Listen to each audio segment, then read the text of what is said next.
Continuamos, ya lo anunciamos. El doctor Amado Alejandro Báez nos acompaña. Él es el director del Comité de Gestión de Emergencia Sanitaria del COVID-19, además de el asesor del Poder Ejecutivo en materia de salud. Importante entrevista y sobre todo oportuna a partir de lo que se está discutiendo en la Cámara de Diputados y el estado de emergencia. Muy buenos días, doctor. Bienvenido. Buenos días. Buenos días. Gracias por la oportunidad. Bueno, muy bien, comencemos por ahí mismo, doctor. En la solicitud anterior, usted fue una de las voces que estuvo a la vanguardia pidiendo la extensión de la emergencia. Imagino que ahora piensa igual, pero lo que quiero preguntarle es si la calle está prácticamente normal, hay una cotidianidad, ¿eso no le quita peso a la actual solicitud?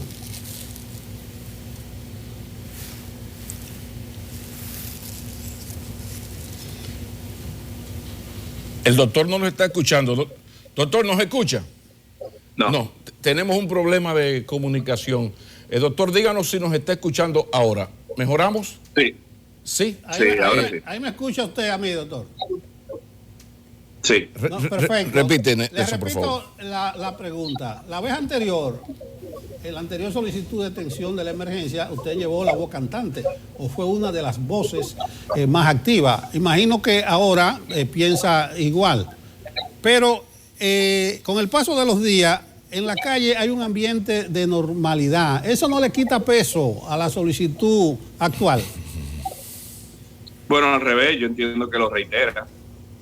Si aún con la presencia de medidas importantes, la gente lo está tomando un poco más relajado, imagínense si se levantan las medidas asociadas al estado de emergencia.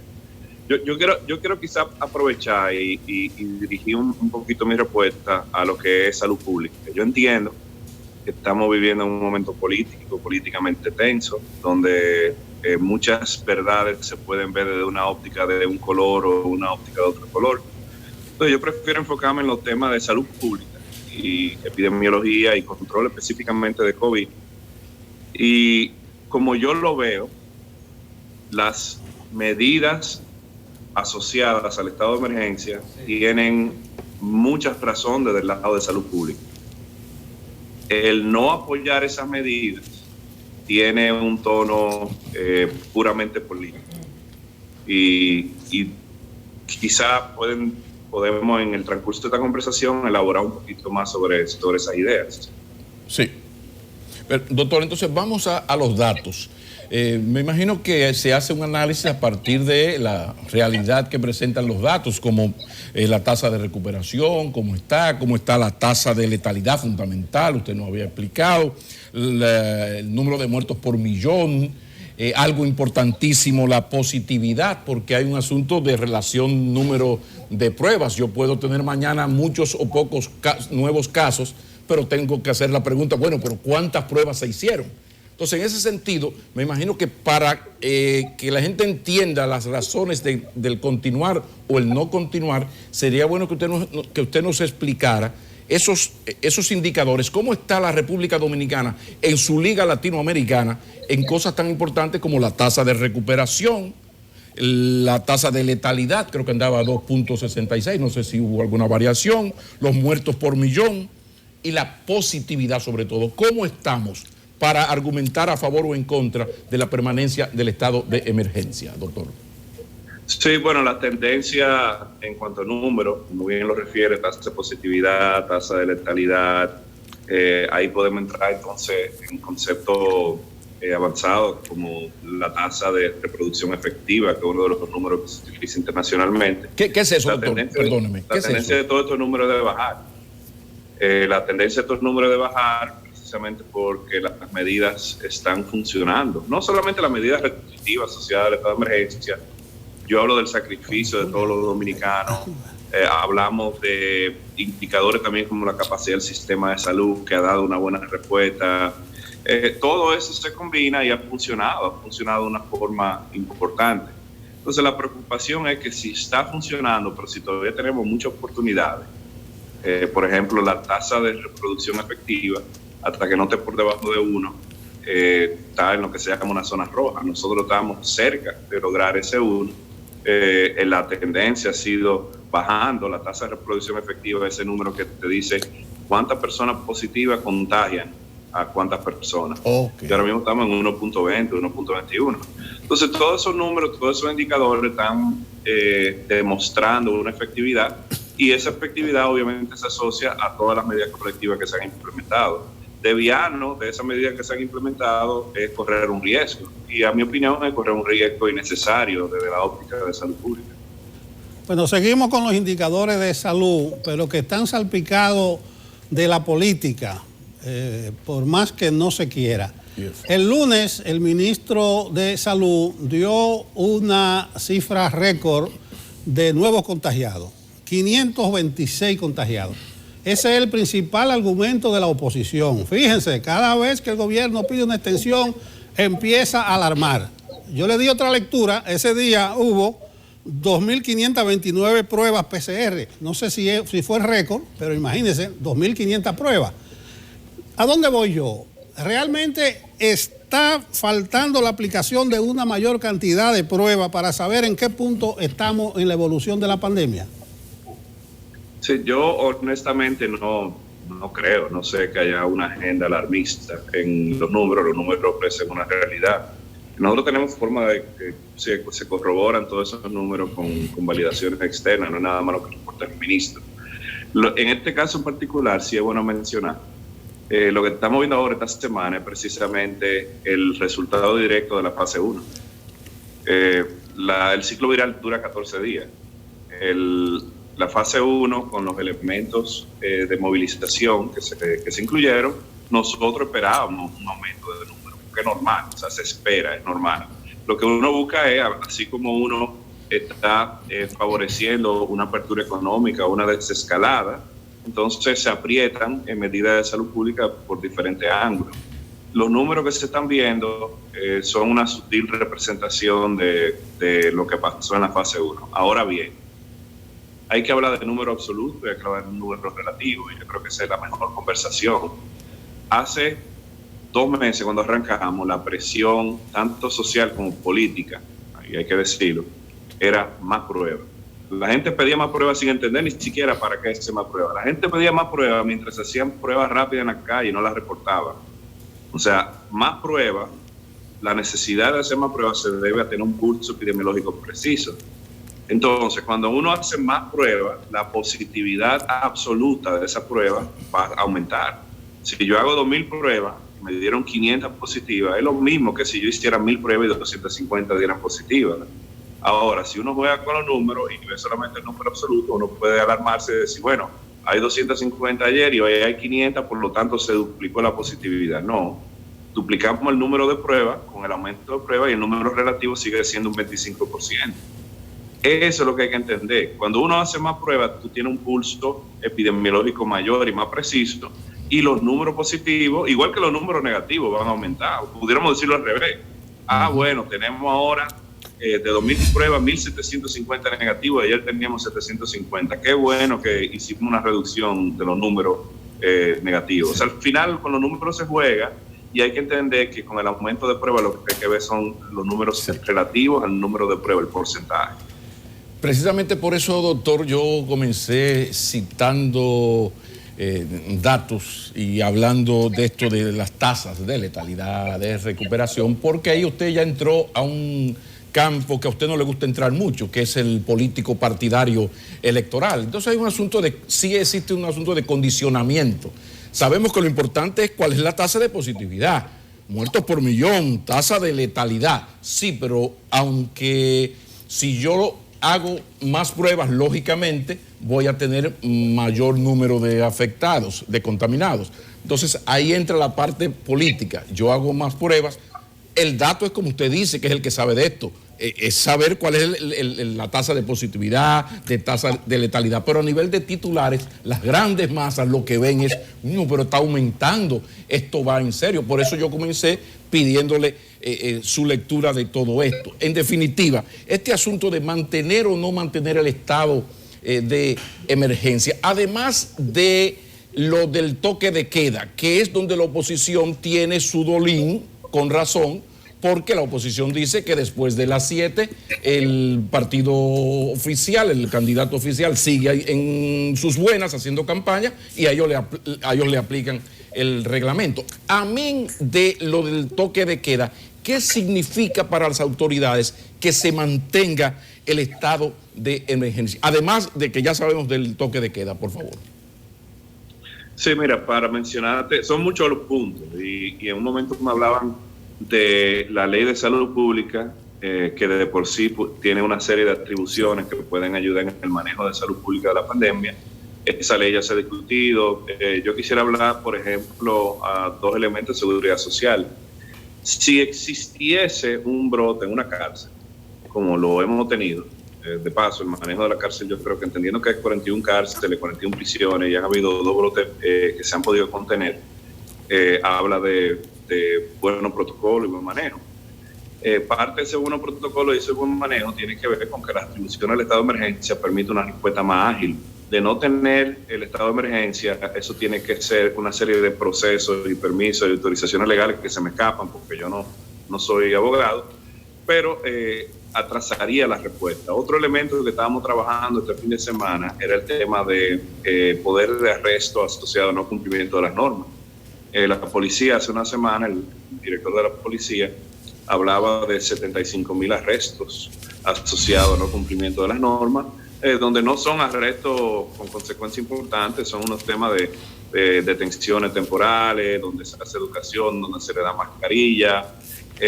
Eso es importante porque al final el dominicano, ustedes saben cómo somos nosotros, que tenemos a veces abusamos de las libertades que se nos entregan, y en este caso un abuso de no uso de mascarilla, de estar en la calle, de estar en contacto cercano, complica un tema colectivo, no es una decisión individual, sino que afecta a un colectivo.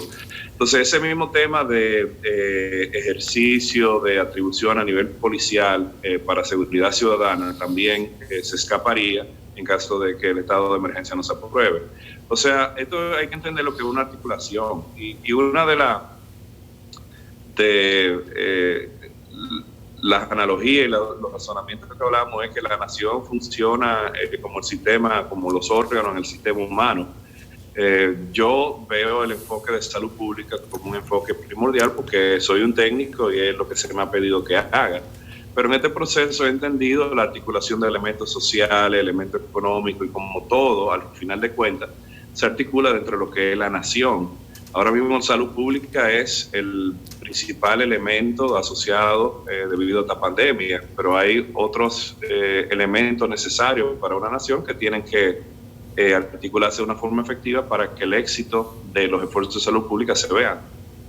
Doctor Báez, usted mencionó el tránsito de la fase 1 a la fase 2, la incidencia que tuvo.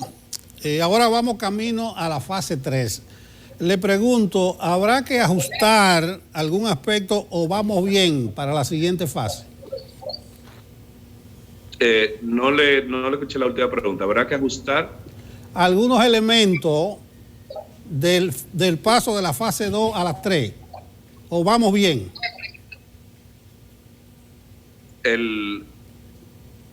De nuevo, no entendí la pregunta. Entendí que estamos hablando de fase 2 a fase 3, pero ¿cuál sí, o sea, usted mencionó alguna incidencia de la fase 1 a la fase 2, ¿verdad? Entonces sí, vamos camino ahora a la fase 3. Yo le pregunto, como ustedes tienen un monitoreo día a día, ¿vamos bien hacia la fase 3 o habrá que hacer algún ajuste? Sí, bueno, quiero quizá integrar 2 puntos.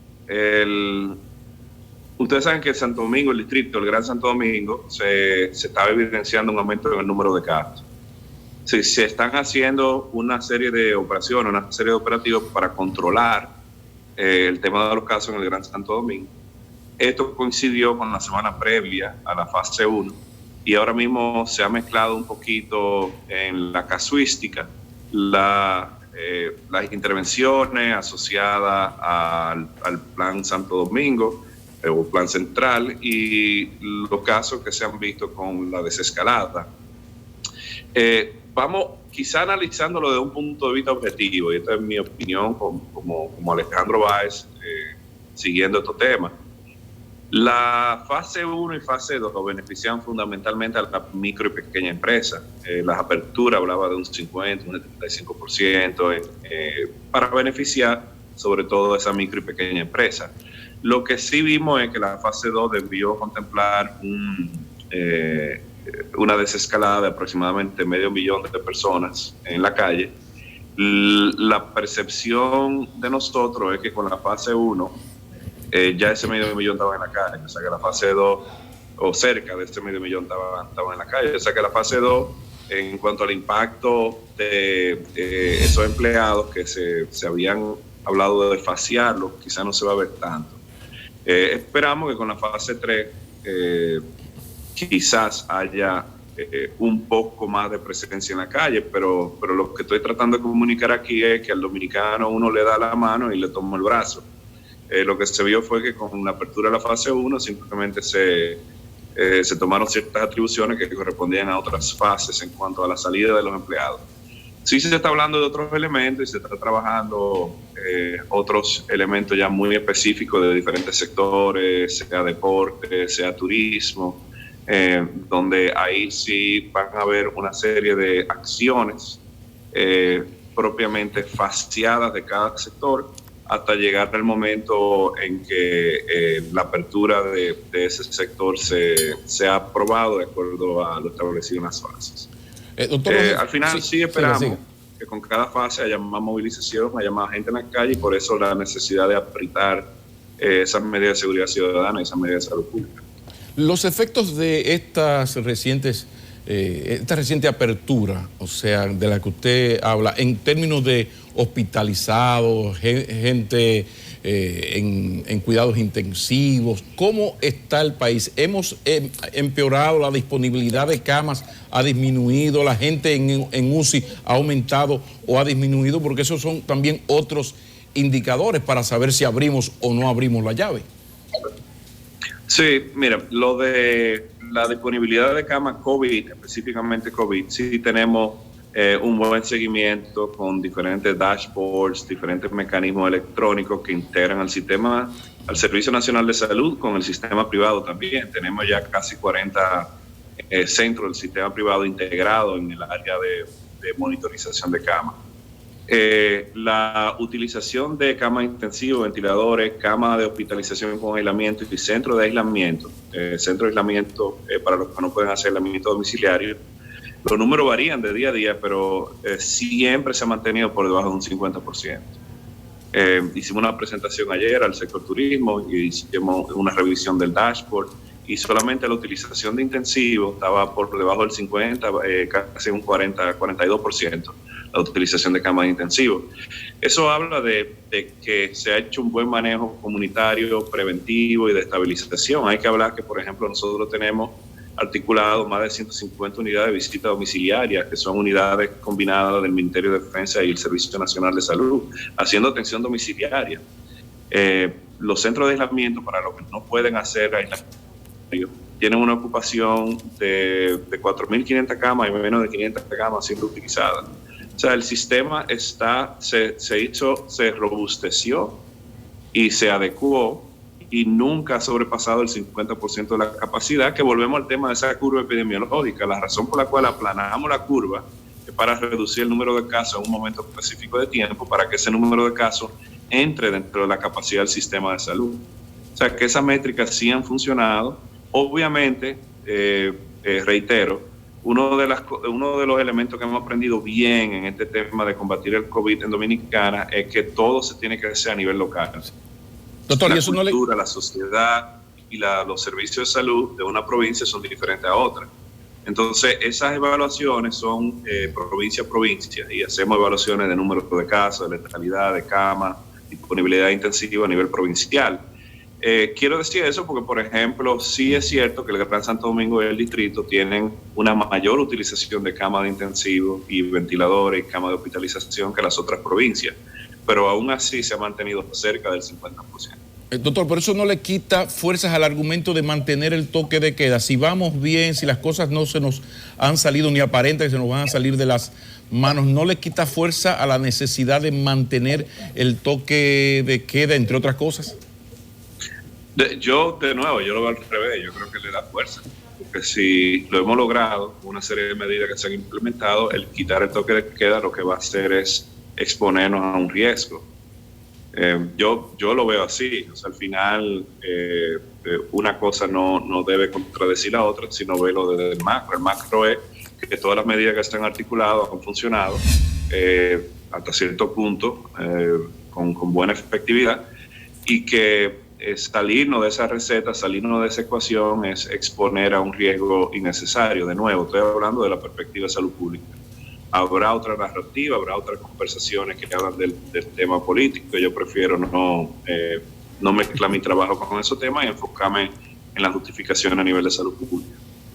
Doctor Báez, usted, además de director ejecutivo del Comité de Emergencias y Gestión Sanitaria de la lucha contra el coronavirus, usted es el asesor del Poder Ejecutivo en Salud Pública y Sistemas de Desastres de Emergencias Masivas. Con el inicio de la temporada de huracanes, la directora de la Oficina Panamericana de la Salud advirtió ayer de que la temporada de huracanes en el hemisferio norte puede dificultar la lucha contra el COVID-19. Estaría muy descaminado que yo le pregunte a usted sobre esa afirmación de la OPS. Yo entiendo que la OPS y la OMS son buenos organismos internacionales en apoyo en estos temas de salud pública. Tienen mucho tiempo haciéndolo, lo han hecho a nivel global. En República Dominicana tenemos muy buena experiencia con el tema de huracanes. A mí, como quien dice, me salieron los dientes trabajando operaciones de desastre asociadas a huracanes. Yo fui jefe de operaciones de desastre en Cruz Roja en los años 90. Precisamente lo fui con el huracán George. Y podemos hablar de ese tema preocupante de la temporada ciclónica, claramente. A mí lo primero es que el Centro de Operaciones de Emergencia ha hecho un plan comprensivo que se le presentó al presidente de la República esta semana pasada. Un plan comprensivo específicamente sobre temporadas ciclónicas y el impacto que puede tener en otros elementos de salud pública, no solamente COVID, por ejemplo, pudiéramos hablar de malaria. El tema es el siguiente, mis preocupaciones inmediatas. Uno, la respuesta humanitaria, respuesta de emergencia asociada a los huracanes. Al final, los mismos actores que estamos haciendo COVID son los mismos actores que van a estar trabajando esos temas, y eso puede diluir un poquito las diferentes respuestas. Entonces hay que fortalecer esa capacidad de respuesta en sistemas, en equipo y en recursos humanos.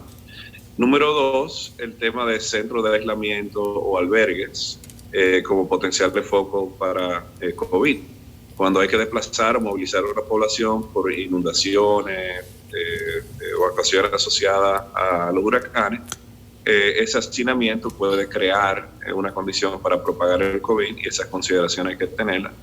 Y número 3, el agua y el tema de mosquitos y las condiciones asociadas como dengue y malaria que pueden surgir, y el control epidemiológico de esas, ya que no podemos tener, al mismo tiempo que estamos trabajando con COVID, de repente brotes de otras condiciones infecciosas que pueden confundir y pueden diluir los procesos de atención.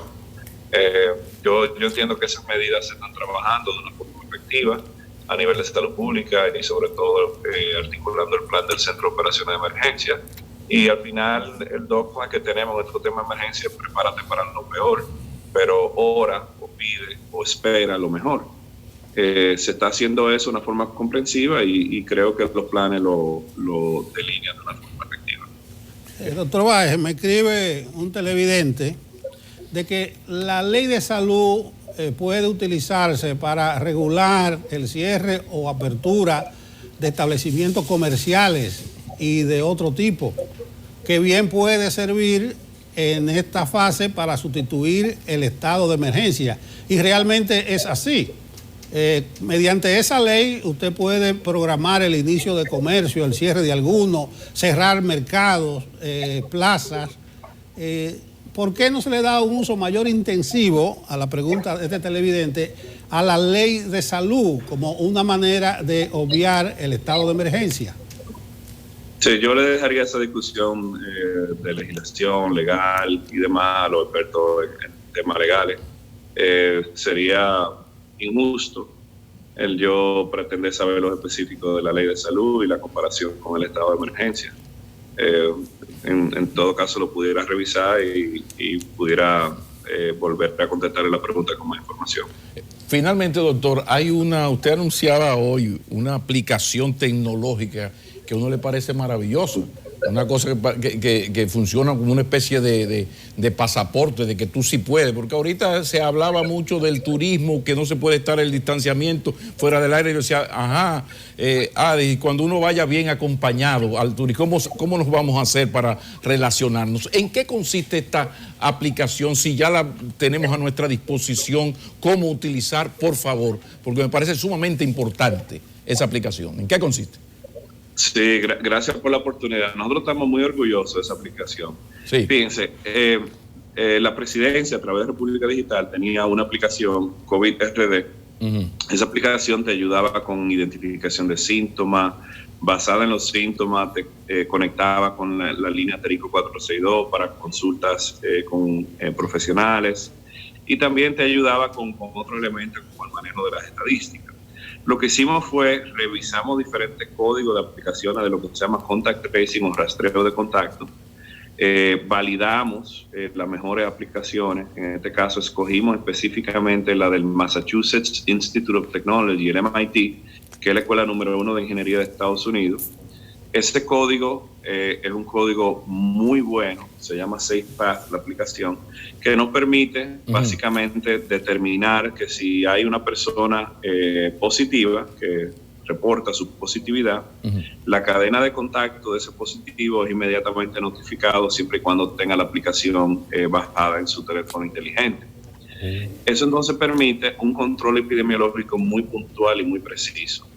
En vez de que pase el caso de otras naciones como Chile, donde de repente los casos fueron subiendo hasta que se saliera fuera de control, aplicaciones y tecnología e innovación, no necesariamente tecnológica, nos permite tener un pulso bien local y bien granular, donde podemos hacer intervenciones puntuales antes de que expanda esa epidemiología. Eso es lo que esa aplicación nos permite tener un pulso epidemiológico preciso, hacer pruebas precisamente y conectar a esa persona positiva con diferentes recursos, ya sea hospitalario o centro de aislamiento. ¿Y cómo se baja, doctor? Quiero hacer la salvedad de que se escogió la aplicación de MIT por todos los chequeos y balance a nivel de confidencialidad y de ética. Esta aplicación se baja de una forma voluntaria, se firma un acuerdo voluntario. La persona que la tiene puede borrarla y apagar el GPS cuando quiera. Es un tema voluntario, pero lo que queremos comunicar es que para salir exitosamente de COVID tenemos que hacer esfuerzos colectivos. Para que esta aplicación funcione tiene que haber una adopción importante a nivel nacional para que pueda conectar los diferentes dispositivos de los que están positivos y los que han estado en contacto con una persona positiva. En eso consiste la aplicación. ¿Y cómo lo hacemos? Por favor, queremos bajarla aquí. Nelson, Adi y yo queremos bajarla. ¿Cómo entramos? ¿De qué manera? Si es posible. Si no es mucho pedir. Sí, tenemos la aplicación en Android, en Google Store. Se llama, es la aplicación COVID-RD, la aplicación COVID-RD de República Digital. Si bajan esa aplicación, van a encontrar que en la última actualización tiene el código o una subaplicación de rastreo de contacto. Entonces pasa o iOS o Android en las diferentes tiendas y bajan la aplicación COVID-RD. Esa aplicación le va a dar información, lo va a conectar con el chatbot Aurora, le va a dar estadística, lo va a conectar con la Terico 462 y un adicional, el elemento de contact tracing. Quiero mencionar también que fuera de todos los chequeos de balance del propio MIT, nosotros hicimos una consulta con los expertos en ética que colaboran con el comité, el doctor Suárez y la doctora Arbaje. Hicimos una consulta ética de 1 hora y media, donde describimos la aplicación y hablamos de temas de equidad y justicia social asociado a la aplicación. Hay un tema de confidencialidad importante. El uso de la aplicación se ha negociado con la Telefónica de que no haya costo de uso de data, por lo tanto el tema de justicia social y equidad está bien claro ahí. Y para los que no tienen teléfono, inteligente, hay opciones como llamar a la Telefónica 462 que les permite recursos parecidos, no tan precisos, no tan tecnológicos, pero recursos parecidos a los que la aplicación le ofrece. O sea que mediante soluciones como esa tecnología de la aplicación y soluciones como llamar a un teléfono gratuito, el asterisco 462, la población tiene mejor orientación y está mejor cubierta en este tema de COVID. Doctor Báez, sigo conectado con los amigos televidentes. Estamos dando los trailers a los amigos televidentes. Antonio Taveras es nuestro próximo invitado. Entonces estábamos dando como los avances con una foto de Antonio Taveras, pero ya lo estamos corrigiendo. Sí, doctor Báez, lo del teletrabajo se ha prestigiado mucho en este momento. Se habla incluso de que nada será igual a partir de ahora. Incluso se da el caso que en esta fase 2, algunas de las empresas que podían integrarse ya de manera presencial han seguido con el teletrabajo. Me dice un televidente que le pregunte sobre el impacto que ha tenido esta coyuntura en la telemedicina. Buenísima pregunta. Inclusive tan buena que esta semana estamos trabajando arduamente un programa de telemedicina. Fíjense lo que hay. Hay diferentes niveles de telemedicina. La telemedicina es tan sencilla como llamar al asterisco 462. Se llama y habla con un profesional que le da una consulta telefónica. O tan avanzado como despliegues de contacto por video, con récord médico electrónico, con seguimiento, con dispositivos. Lo que estamos haciendo es lo siguiente. El modelo nuestro del Comité de Aumento de Capacidad ha hecho un enfoque muy preciso en medicina crítica y medicina especializada. Nosotros entendemos que hay un tema de equidad asociado a la atención a nivel urbano y la atención a nivel rural. Los grandes centros están en ciudades, las áreas rurales no tienen tanto experticio especializado. Por lo tanto, comenzamos con un tema de educación. Hace 3 semanas desplegamos un curso en línea con 2 expertos en terapia intensiva de Latinoamérica, que para mí fue el más bonito gesto de solidaridad. 12 médicos intensivistas de Latinoamérica ayudaron a desplegar un curso para República Dominicana, donde participaron 2.500 profesionales, 1.100 del Servicio Nacional de Salud. Comenzamos con teleeducación, con un enfoque de medicina crítica y COVID.